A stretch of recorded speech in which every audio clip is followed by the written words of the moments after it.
This animal is cowering, and you'll hear it snapping away.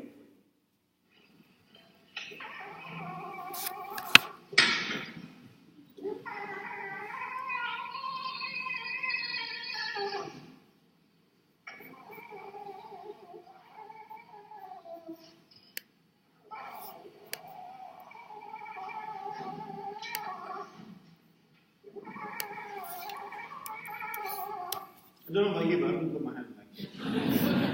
Making the research a little bit too far. Compare that with a domesticated offspring.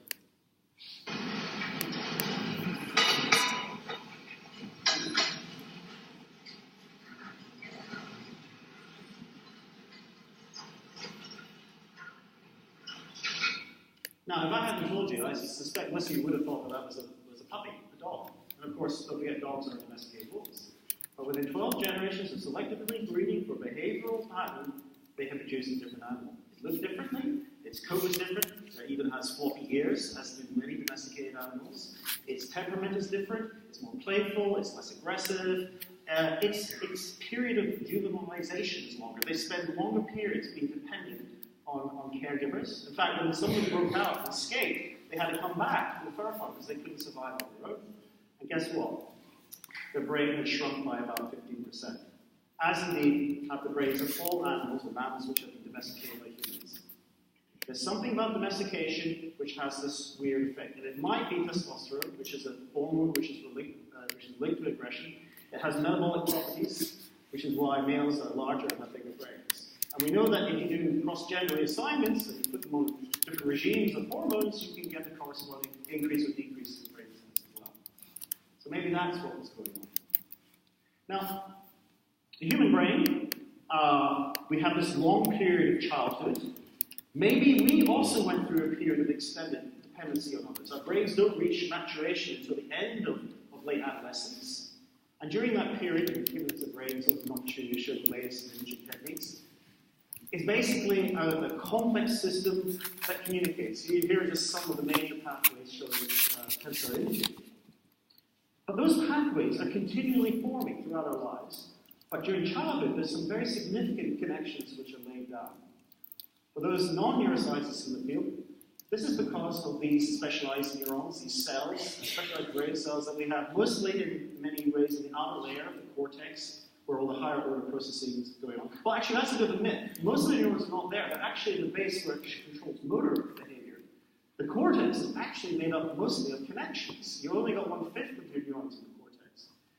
It's the connections which is the secret to the processing power of the brain. Because it's the connections and the complexity of connections which allows you to store vast amounts of information.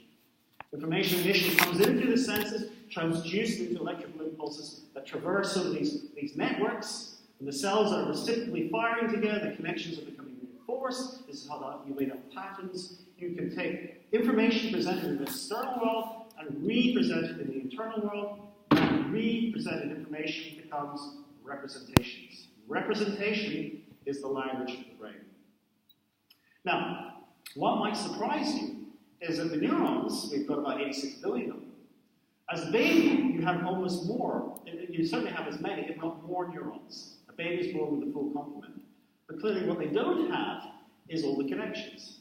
And I can show you this anatomically. This is a section through that cortex I told you, the thin layer, which is about 3 millimeters thick. So the back of the brain, the visual area here. And these are sections of a newborn, and this is a 6-month-old. And you can see these are the cell bodies here, and these are the axons. And what's changing, of course, is the degree of connectivity. Now, this increase in connectivity, this arborization, as we call it, explains a lot of the growth in the brain. You're born with a brain which almost doubles its size within 6 months. This is controlled by genetic processes telling the brain to suddenly spout up all these connections to lay down every possibility that you may encounter. But there's also a corresponding change and a loss of connectivity, or pruning as we call it. So here again, this is the visual area. This is a vast increase. These are synapses now, the number of points where they can talk to each other. These decrease after a period of time. So why would you have a system like that? Well, we think this is nature's solution for streamlining or shaping or molding the brain into early experience. Because if cells are not being reciprocally firing together, those connections are lost. And don't forget, the brain is metabolically very hungry. It uses up 1/5 of your body's energy requirements, but only weighs 2% of the body. So you don't want to keep lots of connections active if they're not being used. So the experience of firing reciprocal relationships, this is how the brain becomes shaped and molded. This is what we call brain plasticity. And it turns out these early environments are actually quite important because they can lay down a legacy of how you process the world later on. So, for example, this is work of my colleague Jeff Bowers in experimental psychology. He's been interested in the exposure to early language. It turns out your capacity to acquire language it becomes increasingly compromised as you get older. Indeed, your ability to tell the difference between languages, to literally hear the differences, becomes compromised. So, for example, every language is made up of basic sound units called phonemes. Most languages share the same sorts of phonemes, but there are some which are specific to one language and not another. So let's just test. Let's see, this is the audience participation. Let's test to see whether or not you can tell the difference between phonemes from different languages. So I want you to pay attention. I'm going to ask you whether the two sounds you hear are the same or different. Okay, got that? Let's try this.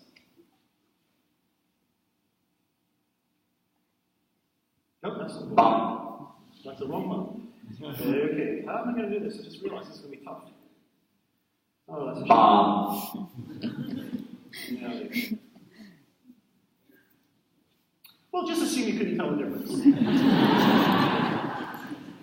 And that's because you did not grow up hearing Hindi. It's a very good demonstration. Come to my next lecture, I'll have that for you. Another example, and I know some of you have seen this effect before, but I don't think you've seen this version. I was very pleased to get this version about a week ago. This is called the McGurk effect. This is another example about how early environmental experience will shape your representation systems. The McGurk effect is, again, you're asked, I want you to listen to a soundtrack, and I want you to tell me what you think you're hearing, and I'll cue you. Okay. Ba ba ba ba ba ba ba ba ba ba ba ba. Okay, so hands up if you hear ba ba ba ba ba ba. Okay, good. All right. Here's another one. Ba ba ba ba ba ba ba ba ba ba. Hands up if you hear da da da da da da. Okay. One last one. Ba ba ba ba ba ba ba ba ba ba. Okay, so you heard ba, da, and va. It sounded totally different. Of course, it's exactly the same sound. Because if you close your eyes, you only hear ba. Well, look what happens when you put all three together. I'm going to play all three simultaneously, and I want you to move your eyes and look at the different speakers. And what you will suddenly experience is the sound changes. Okay? Ba ba ba ba ba ba ba ba ba ba ba ba ba ba ba. Okay, there's only one sound. It's your brain. So there's 2 points there. First of all, you don't have any direct contact with reality.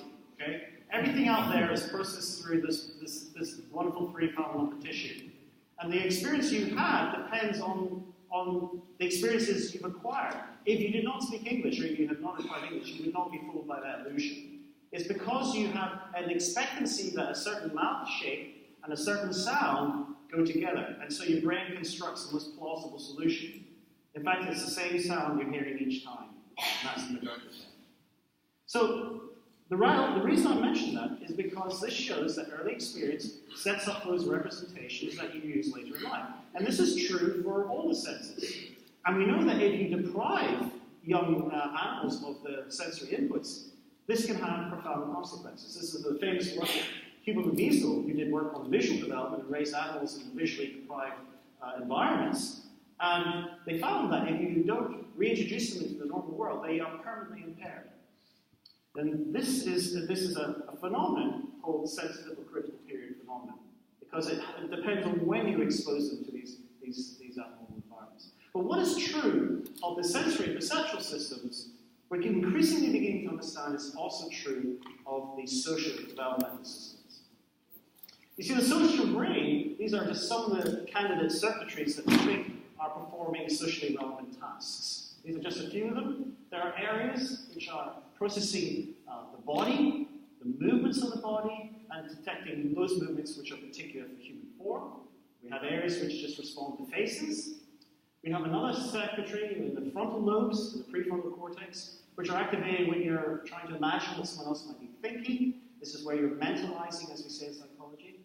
Then, round about your ears and your temporal lobe areas, you've got areas which are emotional systems, which are triggered by socially relevant events, anger, fear, disgust, embarrassment, shame. These are all things which are supported by these centers. And then in the last 20 years or so, there's been a lot of interest in part of the motor cortex, which seems to be activated when you're engaging in behaviors where you mimic or copy, the so-called mirror system. You're mirroring the behaviors of others. Each of these has protracted development across childhood, reaching obviously maturity when you get to adult levels. So in many ways, yes, the human brain is incredibly clever and does lots of intelligence, but it's also very much a social brain. And it's a social brain because it has to deal with interacting with large numbers of people. There are a lot of us now on this planet. And this becoming able to deal with large numbers and integrate requires an exquisite set of skills that is unprecedented in the animal kingdom. We are incredibly talented at interacting and communicating and reading other people. We also spend a lot of time. If you think about it, in social group, it's very gratifying, it's emotionally rewarding. Look at us, we're all here, you didn't have to come here. Thank you for coming, by the way. But, we enjoy the congregation of others. These are emotional experiences. If you were an alien coming from another planet and watched what humans get up to on a typical Saturday, you sort of say, what the hell's going on here? This emotional contagion, it's almost as if it's physical. Here we got Michael Owen missing a goal. And everyone's exasperated. Except, of course, for this character. Why did this come? Why did we do this? Why did we punch the air? Where do these behaviors come from? These are fascinating questions. But the point is that we are an incredible social animal. We thrive in social groups. And if you deprive people of that interaction, in many ways it doesn't make life worth living. For us, this social interaction is fundamental to who we are. And because we have such long childhoods, we invest a lot of time in trying to get our children to a state where they become independent, where they can pass on the genes, where they can become integrated into the tribe. And so for us, childhood, I think, is a critical period of learning how to become accepted by others. That's what my area of interest is. What's changing in the way that we think about others over childhood? And this is critical, because if you raise animals in isolation, then we know from the work of Harry Harlow, infamous studies raising rhesus monkeys in total isolation here, that if they spend longer than 6 months in the absence of any interaction with another animal, then you produce a profound psychopathology that you can't rehabilitate. So there's a window of opportunity where they have to have this social interaction. And if it extends beyond that, you cause permanent damage. Now, clearly, we can't do these sorts of experiments for humans for ethical reasons, but every so often, we do have events which produce circumstances which are the equivalent of raising in isolation, or at least terribly abnormal social environments. So when the West descended in Romania in 1990, they found that Ceausescu had been forcing women to have too many children that they couldn't support. So the women, in their desperation, just dumped them into these orphanages. When they arrived at the fall of Ceausescu's regime, they found thousands of children left in these desperate conditions. 40 children looked after by one indifferent adult who would just hose them down. Now, clearly some of them had brain damage. You can see it in the rocking of the stereotypies. They were malnourished in many instances. But one of the main things was that they basically didn't have any useful interaction. So these children were rescued and they were taken off to homes in America, in Canada, and about 111 of them were followed up in England by Sir Michael Rutter, as a psychiatrist. They were taken in and fostered up to homes, and what Rutter did, which was the right thing to do, he paired them up with a control group, children of the same age who hadn't been raised in that early abusive environment, and he studied, he paired them. And he did a longitudinal study, studying them at 4 years of age, 11 years of age, 16 years of age. These children now are obviously in their late 20s. And he found that, first of all, the good news is with brain plasticity, you can make a lot of recovery. That's the good news. But that improvement depends on how long they were isolated, how long their stay was in the orphanage. And guess what? The critical period was identical in many ways to what they found with rhesus monkeys that Harlow had established 50 years earlier. If they had spent longer than the first 6 months in the orphanage, then they had permanent, or their recovery was very much compromised. These are now older, as I said, they're in their 20s, and yet they still have difficulties. This cohort is still being followed up. They have problems forming enduring social relationships. They're antisocial in many ways. And the argument is because of this early experience. It somehow changed their brain. Now, what could be going on here? Well, your capacity to deal with uncertainty is supported by a fight-flight response. This is the HPA system, the pituitary adrenal system. This is your flight-flight response. You see, when things are uncertain, the body can rapidly mobilize to deal with it, to prepare you for action. But if you cannot predict what's going to happen next, if things are uncertain all the time, then this causes disruption of your capacity to modulate your regulatory systems. And if you're running the engine at full speed all the time, then this becomes distorted. So you never develop coping strategies. If you think about it, childhood is a period where there is a lot of uncertainty, but with a nurturing, parenting adult around, they can control the uncertainty for you. So the reliability that is provided by a normal environment is, I think, buffering and allowing the child to develop coping and compensatory strategies. But if you don't know what's going to happen next, that, I think, is what's going on. And we know from studies, when you do animal variations of this, and you raise them in isolation, that these systems are disrupted. And also, domesticated animals have a much subdued response. So they're not as catchy, they're not as frenetic as animals in the wild. So that might be the mechanism. But nature has wired us to be social animals right from the very beginning. Babies love to look at faces. They will seek out the human voice, they'll seek out the smell of humans. We seem pre-adapted in many ways to respond and attend to other humans. The babies will smile spontaneously at 2 months. They'll smile at anyone, they don't really care at this point. It's only later that they start to get a little bit more selective about who they bond with. They will copy and imitate. Famously, you stick your tongue out, they'll stick their tongue back at you. They're seeking out adults who seem to be interested in them. Given the choice between an adult who's really attentive and one who's indifferent, they'll always pay attention to the one who's responding to them. Because clearly, it's in their interests to give all their attention to the one who's most likely to invest the effort in looking after them. Imitation. I'm going to show you an example of imitation because somebody may have seen this. This is a very funny video on YouTube. Imitation is usually thought about as a skill for learning. And that's why animal comparative psychologists are always looking for evidence of imitation that, chimpanzees learn how to prod termite hills with sticks or wash potatoes. Like, oh, there you go, that's imitation, that's culture. That's learning, that culture. Well, that might be a functional use of imitation, but I think there's another reason we have imitation. I think it's going to be quite clear when you see this video. I want you to watch this, and I want you to note how you respond to watching this video. These are two infants. They're twin boys. I suspect they look to me about 10 months, probably less than a year, but about 10 months old. This is the father, and it's being filmed by the mother, and the father's about to sneeze. And just watch what happens next. He's my boy.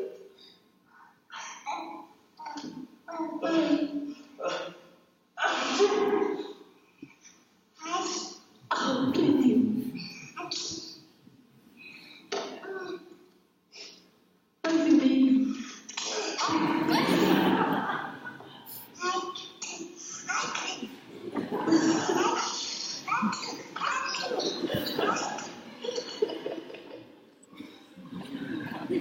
There's a learning going on there, is there? I mean, what's going on here is these guys are clowning around, aren't they?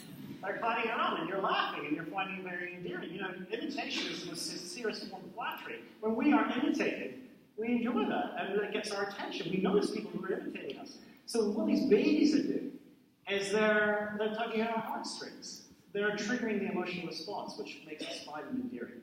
That's what babies are doing. Well, that's what clowning around is. That's what imitation is primarily. I don't think it's learning a skill as such. You can do that later. So babies start off, basically trying to get a rise out there and everyone around them.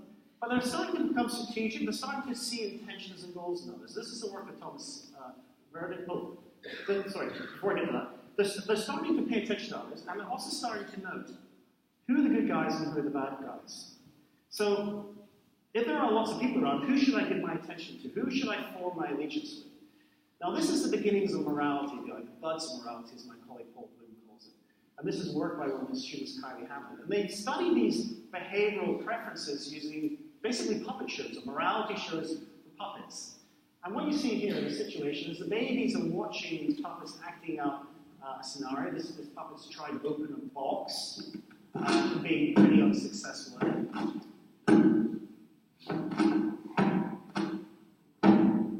And then the grey puppet comes along and lends a hand. They then see the same situation again. Again, we have our hapless protagonist trying to open the box. But rather than trying to help, the orange puppet comes along and is decidedly, no, basically I know. Having now seen these two behavioral patterns, who are the good guys and who are the bad guys, well, you then offer the child the opportunity to interact with both. You present them with the two dolls, the grey one and the orange one, and see which one they prefer.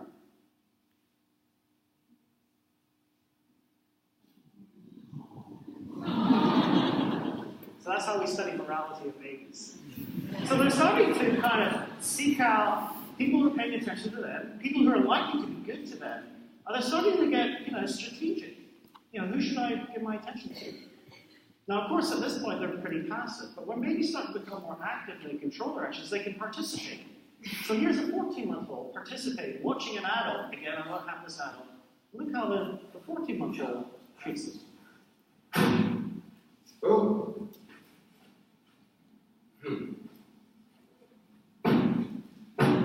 Oh.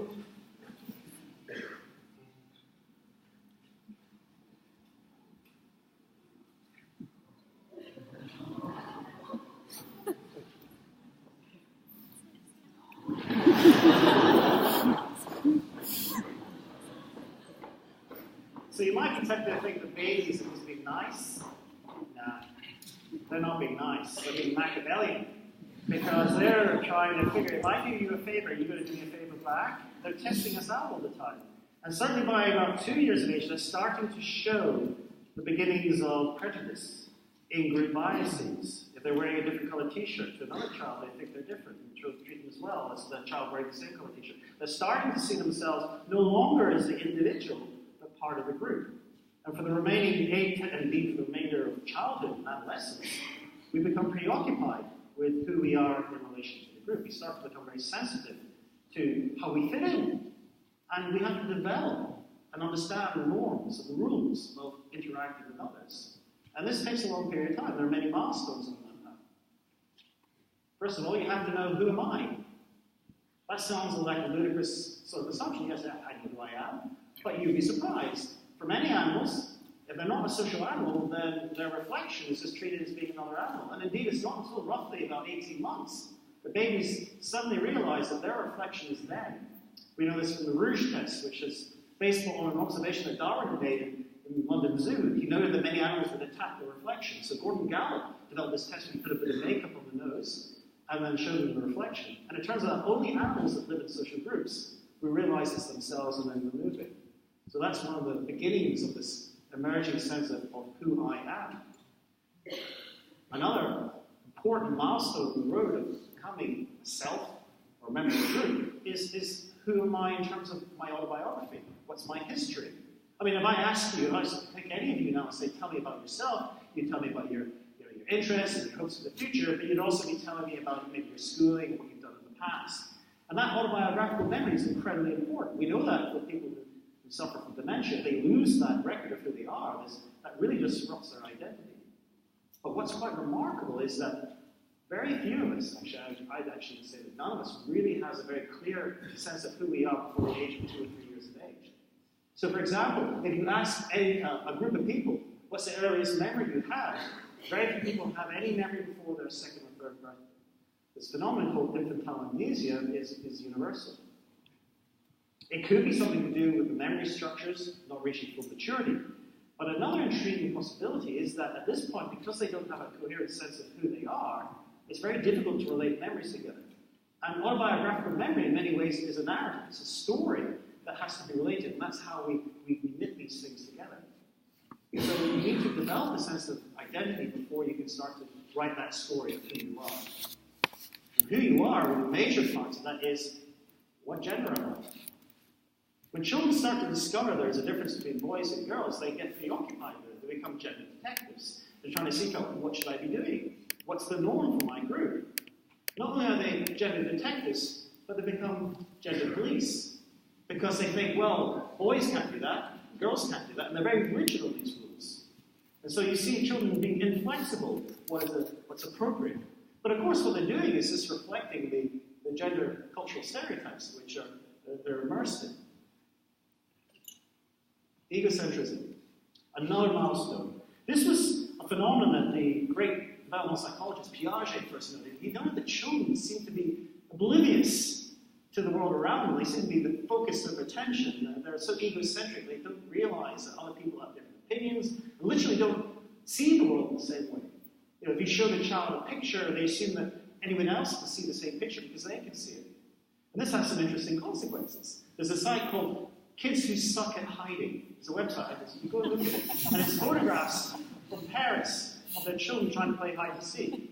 And you can see that actually they believe that if they can't see their parent, then their parent can't see them, which leads to some interesting propositions.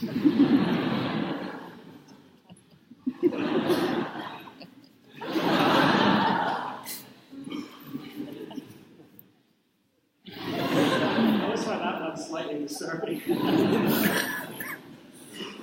So, learning to see that other people have different perspectives. When you understand they literally do see the world another way, then maybe they have different thoughts. Now you have to develop the capacity to understand that people may have different thought processes from you, may believe things to be different from you.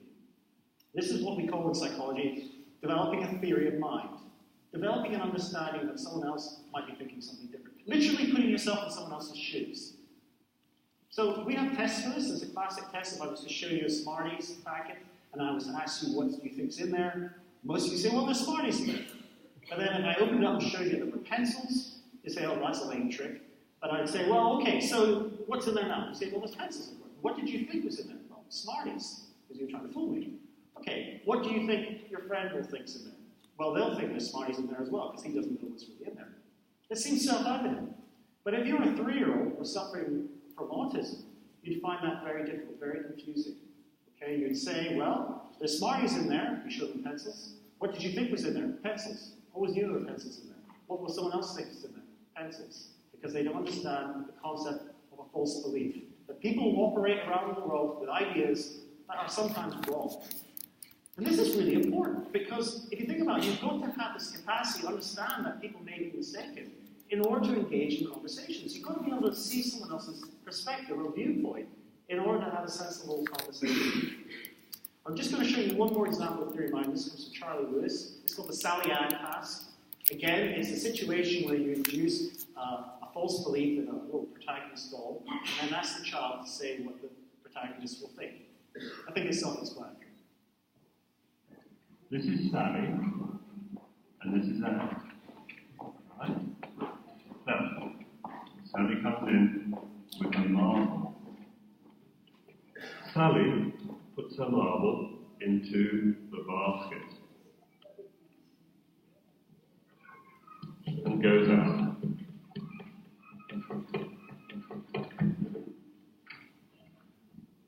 Right? She's out now, isn't she? Anne comes, gets the marble, and she puts the marble in the box. Here comes Sally. Here comes Sally. Now, where will Sally look for the marble?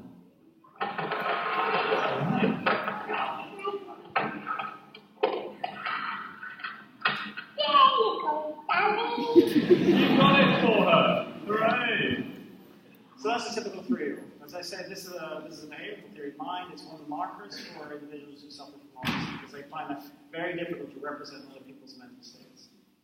Okay, self-esteem. This is something I work on in my lab. We're studying the relationship that we have to objects, who we are, our status, where I am in the pecking order is the stuff I have. And most of the fights that children have, about 80% of the conflicts they have in primary schools and preschools is about toys, fighting over stuff. And I think it's because we use objects as an extension to demonstrate or signal our worth to others. So I won't say too much about that, but that's the way that we're researching the relationship of self and the physical world and the objects that we possess. Self-control. You may have noticed the girl with the Sally Ann test. She couldn't stop herself going, there it is, Sally. It's as if she couldn't control it. She couldn't suppress it. And anyone who's ever worked with preschoolers will know that they really can be very impulsive.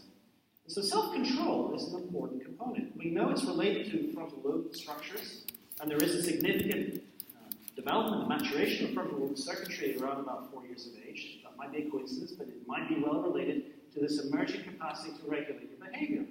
Okay? Because without self-control, then you're impulsive. There's another spurt later on in teenage years, but the one that we're interested in is what's happening in childhood. Now, it turns out that self-control is really important because it predicts how socially adapted you are, how well-liked you can be. But remarkably, it also predicts how well you get on in school. And we know this from the work of Walter Mischel. I'm sure you've heard of this test called the marshmallow test. But this is a task where you ask children to wait. You present them with a really tantalizing marshmallow. You say, look, if you wait, you can have it now, but if you wait, you can have two. And what Michelle measured was the amount of time, how long they could delay their gratification.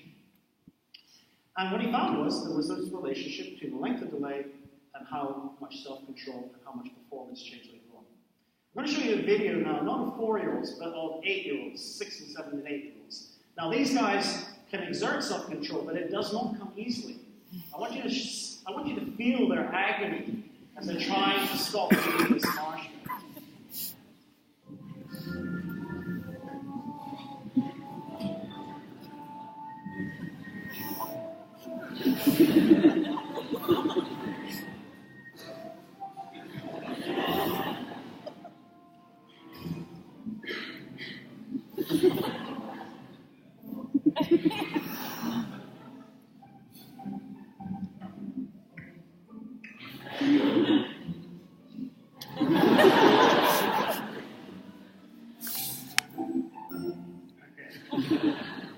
So it turns out it predicts scholastic achievement, predicts how many friends you have, how well liked you have, actually whether or not you become a cocaine addict in your 20s. Self-control is this self-regulated behavior. What's that going to do with social behavior? Well, think about it. We all know people who are not really good at listening, who always jump in the argument, who just can't control their behavior. And if you can't control your behavior, you're not the sort of person people want to be friendly with. So it's really important to get on the phones. So we're born with these mechanisms. Are we born good or bad? Well, I think we're born to form allegiances. Whether we're good or bad is the extent to which we fit with the cultural norms. But what's happening over childhood is we're learning the rules, and if these are regulated by the social norms, then these rules become embedded in our emotional systems. As Abraham Lincoln said, when I do good, I feel good. When I do bad, I feel bad. When we feel guilt and shame, and believe me, guilt and shame emerging around about 3 years of age, these are socially relevant. Embarrassment. Babies don't feel embarrassment. Embarrassment is a socially constructed experience with others around us. And that's how it becomes encoded into our motivational systems. We're carrying around a rule book with us, which is a moral compass, if you want to call it that way. And that's what development is about. That's how we become accepted by the tribe. So helping, sharing, retribution, revenge, these are all aspects of skills that we deploy to maintain the cohesion of the group. And people who violate this, the transgressors, are the people that we're extra sensitive to. We pay attention to them because we want to ostracize them. So I'm going to just end the talk just talking a little bit about the future. I don't know if you know this, but I actually gave an interview about 2 weeks ago to Crystal Post, and somehow it became a strange story that a scientist says we are evolved to be addicted to Facebook. I never said anything as such, and I don't think you need to know anything about the brain to know that actually Facebook is popular, and therefore if it's popular, it's something to do with human nature. But duh. So But nevertheless, I think there's some interesting, tantalizing things happening in a time which is unprecedented in our civilization, in our evolution. I mean, if you think about it, the capacity to talk to vast numbers at any time, across any boundary, that is, who knows? We're not really sure how that's going to play out. But what we do know is it doesn't matter who you are, we're all obsessed by what other people think of us. You know, even presidents and heads of states like to be liked. And they like to post pictures of themselves. And they all want to have validations. And they all want to feel good. Is this becoming a strange, detached form of social engagement? I don't know. It is interesting. The idea that you can communicate with large numbers of people, you might have predicted, well, that should make us all a little bit more like each other. But paradoxically, you're getting these strange sorts of phenomena, things called homophily. This is a mapping of Twitter and retweeting. It's basically a measure of the communication between people who are of the same persuasion. And what you find is people obviously congregate around ideas. But what's bizarre or strange, maybe not so when you consider there's enough crazy people on the internet, is that these ideas can become not more like each other, but in fact increasingly polarized. So I don't know what's going to happen on the internet yet. I think these are interesting times. But it does really reflect or amplify what I think our basic social needs are. Now, we have benefited because of our capacity for communication, because of our capacity for cooperation. Our understanding of the world is rising at an exponential rate. Technologies are surprising with each generation. And we benefit from the social interaction, but the flip side, the dark side of this, is the consequences of what happens when you remove that social support, that social interaction. When you get loneliness. Now, I know you can't see this slide because the font size is too small, but this is what we call a meta-analysis. It's a study of lots of studies to work out the strength of an effect. And this is a study of the effects of putting people in poor social groups, or isolation, or loneliness, if you want to call it that. And these are risk factors. These are morbidity factors which predict your death. Turns out some of the strongest predictors of an earlier death are social factors, social support, social integration. Stronger even than smoking, drinking, and obesity. I'm not suggesting that these are trivial things. I'm just saying that when we've got these government policies to try and stop eating sugar and whatever for running, well, where's the policy for social integration? You know, there are 7 million people over the age of 65. A lot of them are kind of living alone. These are dangerous times. So we must remember that. And we know from the consequences of this can be extremely profound. Nelson Mandela wrote about the consequences of loneliness. It is so overwhelming that prisoners will create the illusory character. They'll have conversations with cockroaches. He knew people would prefer to be whipped or beaten rather than being solitary confinement. And I think it's kind of ironic that America has the worst atrocity when it comes to isolating people and putting them in solitary confinement. So, thank you.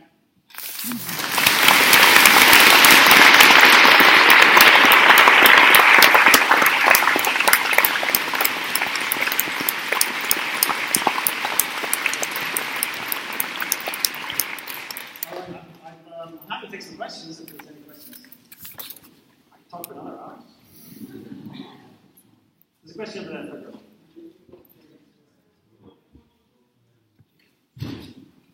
It's a hypothesis. If your hypothesis is correct, what's the advantage of smaller brain, domesticated brain being 15% smaller? What's the reason? I don't think there's any advantage as such. I think it might be a byproduct of domestication, which we do know causes this transformation. Of course, it's not size, so it's what you do with it. And please, if you think about the way that we rely and exchange knowledge, our knowledge structures we're so embedded into technologies which we personally do not understand. You know, my mobile phone, I have no clue about it. So whereas before we had to make our own tools and till our own lands and sow our own seeds, now, of course, we benefit from the extended networks of knowledge. I would just dismiss this relationship between brain size and intelligence nowadays, okay, because it's not clear that has any direct relationship. Question right in the back there.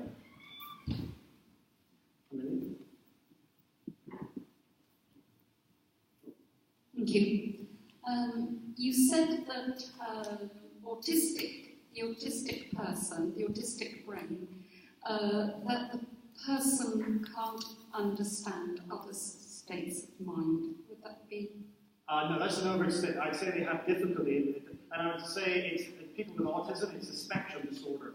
So this is a very important issue, and I feel that we don't want to label people like that because actually most of the things that we take as being maladaptions are actually just distortions on a normal curve, like depression, anxiety, all these things. They're not distinct disorders.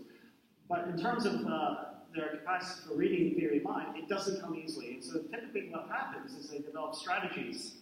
There's a very famous lady with autism, Temple Grandin, and she compensates by working on every possible scenario that might be appropriate for a situation, and then she runs through these simulations to work out what's the most appropriate. So she manages to solve the task, but not in a way which is intuitive to a 4-year-old. Yes, indeed. Thank you. What I wanted to ask you is whether neurotypical people, i.e. majority, we think, have explored the way that autistic people think, their conceptual development, even the absence of some concepts. I'm just aware that that they bring to the world often very high-order skills, and yet there seems, despite all the research, there seems to be very little understanding of their brains and how they work. Would you agree with that? I think that's generally true, that we don't really have a lot of insight into the functional architectural imbalances. There's some suggestions. There's a thing called spindle cells and molecular neurons which appear. There's a lot of speculation that there might be. I think we will find it, but also I would posit that it's not a single disorder. I would suggest it's actually probably an umbrella term for a variety of impairments which just happen to impact on our social abilities. As to the savants and these skills, they're generally the exception rather than the rule, but that doesn't mean to say that autism-type thinking doesn't form a very important component of expertise. And we know that's true, certainly in mathematical reasoning and other aspects, which are typically associated with those profiles. So we have to be very cautious of drawing a one-to-one connection between disorders and the profiles that we associate with them. I think, as I said, these are all on spectrums. And actually, just as an aside, I think that's the way that we're starting to rethink mental disorder in general, that we're not thinking about these as being distinct in the way that we did maybe 20 years ago. Yes, thank you. What will we have done without Einstein? Yes. There's one way in the back of the wall, remember, you can shout it out. Go for it.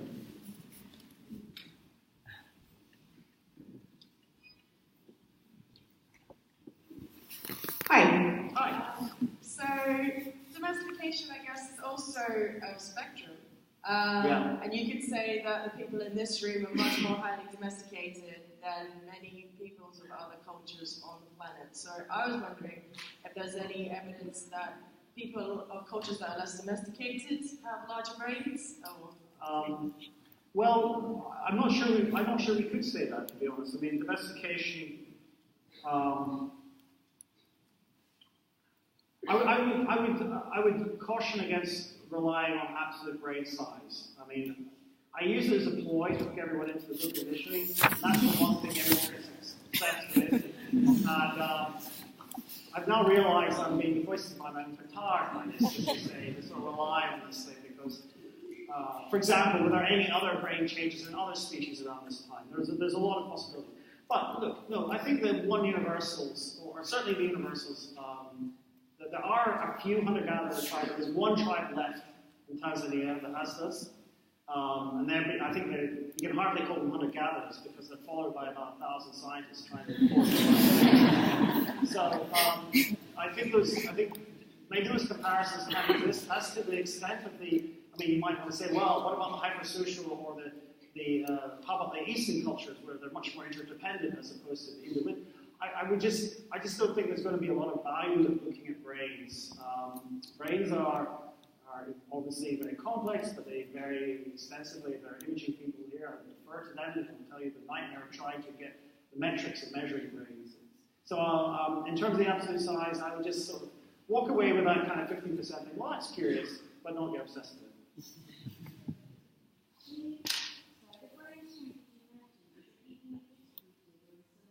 Oh, here we go.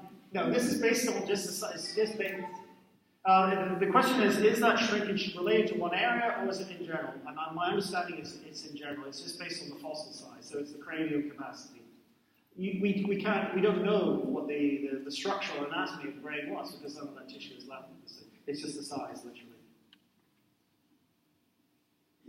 Sir? I'll just repeat it. I'm particularly interested in religion and the brain, and I always feel this, and that's because I was brought up in Church of England. Right. So, yeah, I believe I'm in atheist because I'm brought up COV. Yeah. And I can escape from it. But I'm thinking Richard Dawkins' experiment with the helmet, where his brain was subject to a magnetic field. Other people had religious experiences, he didn't. Yeah. So is that to do with the formation of his brain early on in life? Yeah, I know the experiment you're talking about. I'm blanking on the guy's name because of the P, but he claimed that you could induce auras, typical that people interpret as being religious experiences. And, well, you know, I'm a materialist at the basic level, so I would argue that all experiences are somehow occurring in the brain, but that's an extended brain because everything's kind of out there is being interpreted. But so, I don't know why Richard didn't experience anything. Maybe this is a devout atheism, which is He experienced something.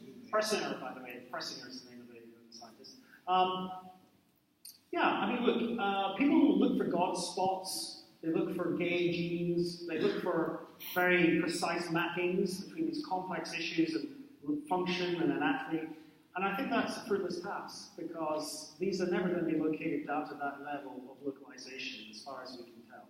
The localization that exists in the brain really is actually at the sensory level. Once you get beyond the primary sensory areas, it really just explodes into a multitude of complexities. So it's very difficult. There are some areas, maybe a face area, but even then people have argued that you've just been lucky to hit a face cell.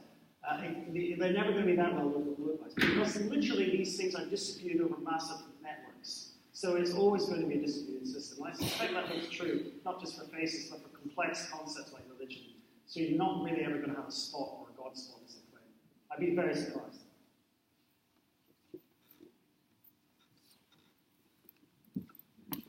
Does anybody in the balcony's got questions? In the heavens? I was going to ask with our kind of recent kind of dependence on technology, whether do you think there'll reach a point where people kind of no longer need these social interactions, where kind of all become the London commuter mentality of well, that's the fear, isn't it? I mean, that's the kind of technophobia that we hear from certain individuals who will remain nameless because I'll get sued. But yeah, look, I think every new technology induces the printing press, and television, and radio, all induces this anxiety that things will never be the same. We don't like uncertainty. We were talking about control, so we're not very keen. But I think what will happen is that we'll do it differently. And I think we're already seeing this. In many ways, the internet can connect us with large groups who would normally never be able to chat. Skype, for example. But I see it being used actually as a tool to facilitate social interactions. It might just be my perception, but I see much more spontaneous group meetings, much more speakeasies, where people kind of get together and want to kind of hear about stuff. So think about the TED Talks. I mean, they've been incredibly successful exposing people to new ideas. So I think the technologies are going to provide new opportunities. But ultimately, people need to be with other people, and they will seek them out. So I think that those older drives are never really going to be entirely replaced. So I'm not so technophobic as everyone is. Oh, some people are.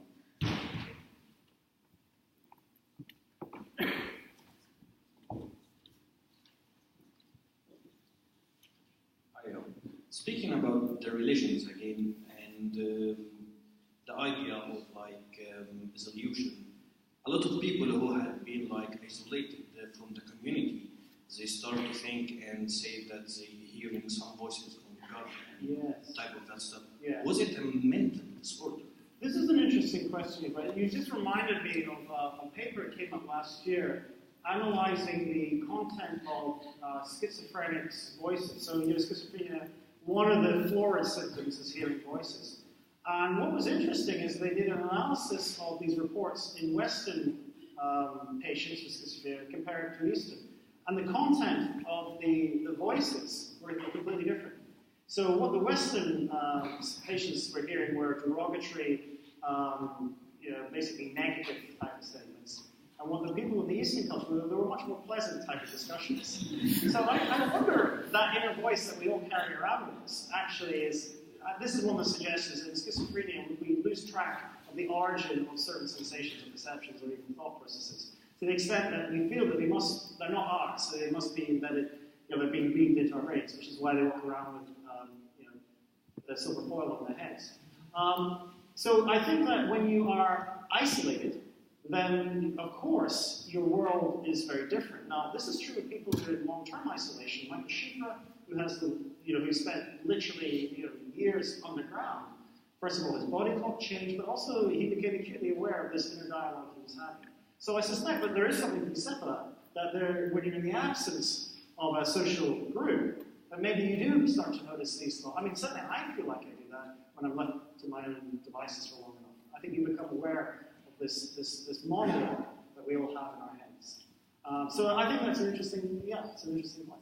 So one more thing about it. So those type of people who used to have schizophrenic ideas, some of them become, I would say, a great philosophers of the methodologies and way of thinking. So maybe to which extent do you think, sometimes mental illness there is a relationship, benefits and negative?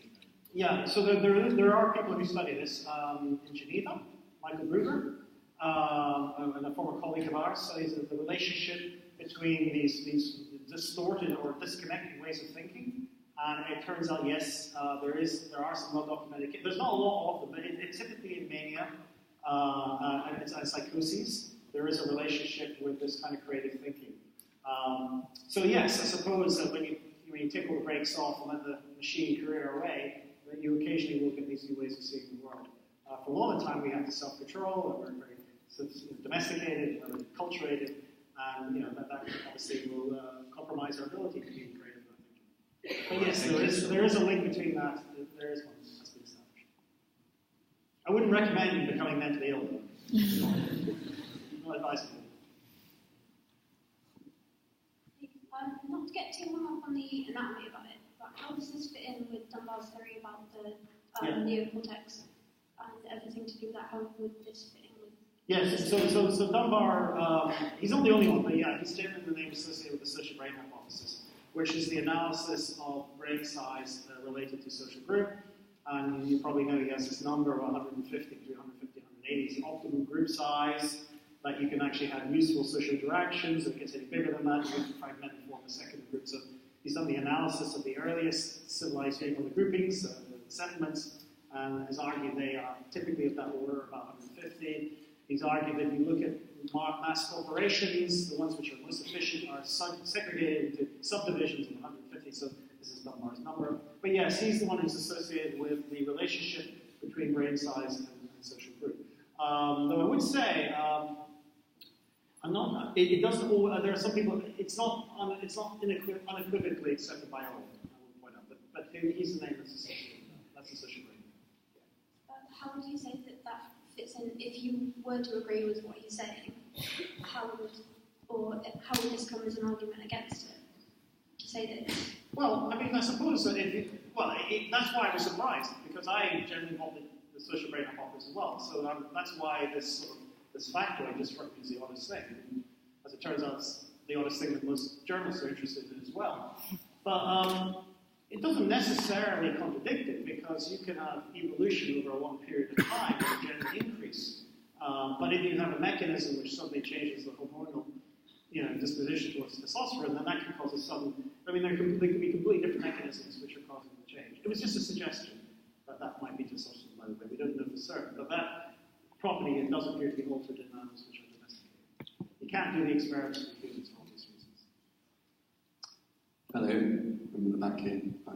I'm involved in a project, an aspect of which is creating a commons which is kind of technologically mediated. So I was interested in what you were saying about what kind of motivates or incentivizes people to contribute to things. Yeah. And wondered if you could say a bit more about that on the incentive basis and also on the basis of kind of justice and seeing people who don't follow the rules kind of punished or there being something of justice. Well, there's a whole field of behavioral economics, game theory. Nash, who had schizophrenia, the famous mathematician, died tragically last year. They made the film Beautiful Mind. He articulated some of the rules of game theory. Game theories are basically scenarios where you work out what punishments and retributions and reward, how you distribute resources. And he studied that very much from a mathematical position of what's the optimal strategies. But a lot of the behavioral economics has been turned on its head by psychology. People like Danny Kahneman, probably aware of thinking fast, thinking slow. He's shown that a lot of the economic or the algorithms based on mathematics break down when you consider human logic and intuitions. And we're just not really good at thinking mathematically when it comes to possessions. I study, for example, ownership of objects. We overvalue things that we take possession of. We think they're much more valuable than anyone else is willing to pay for them. There are many examples where our concept of self contaminates our logic and our reasoning. We think that we're funnier than everyone else. We think we're smarter than everyone else. We don't realize there's a thing called an average. We walk around with these distortions. We self-delude ourselves all the time. So we're walking around with a bunch of baggage, which maintains our kind of coherent sense of ourselves. And this sometimes contaminates the way that we operate logically. But getting back to your original point, there's a whole field of this called game theory about retribution, tit-for-tat strategies, how you pay back. And game theorists and evolutionary theorists are fascinated by how these could evolve, how altruism could evolve. That's always been the one which is very problematic. Why would you ever do something for a complete stranger? I mean, we understand why you do it for your kid, because they have your genes, but why would you help other people? And that's where you have cultural norms, and that's where you have societies starting to play a greater role because of the fear of retribution or the fear of embarrassment of moral codes. These are starting to fight against the kind of older biological mechanisms. So it's a big field. Hi. You talked about, you compared at one point looking at domestication of plants and domestication of animals. Yeah. Domesticating plants, you may get a fatter carrot. They become more vulnerable to pests and disease and drought and etc. And with animals, again, the domestication of animals leads to more docile animals that are less self-reliant and more vulnerable to pests and disease as well. But you haven't addressed whether increasing domestication of humans leads us to being more docile, more compliant, less self-reliant, and more vulnerable to particularly mental health and other diseases. Can you address that? Well, the ethics committee, if someone from President tonight will allow me, no, of course not. The experiment we would like us to do, of course, is the experiment we can't possibly do. There are these occurrences, as I said, with the Romanian orphans. It's not perfect experiment, it's not even an experiment, it's not real manipulation as such. It's a set of observations. You can use animal models to some extent, but are they a good model for humans? Arguably, and then that sets up a whole set of issues about animal research. The truth of the matter is that I can't answer those sorts of questions without doing the proper science behind it. I can speculate. Speculation is okay, as long as it doesn't get dogmatic. It's just an idea of seeing the world and trying to put together different ideas. And I hope that's what I do. I'm not a geneticist, I'm not a paleontologist, I'm not a neuroanatomist. But clearly explanations of things as complex as humans does require some awareness of function, structure, anatomy, social, culture. Because to see these in isolation is to miss the true complexity of the problem. Okay, well, I think we should let Bruce off the hook there. Thank you again for a fascinating talk. You've certainly helped me understand a little bit more the behaviour of my academic colleagues. So, I think without further ado, I'd just like everybody to give Bruce again a big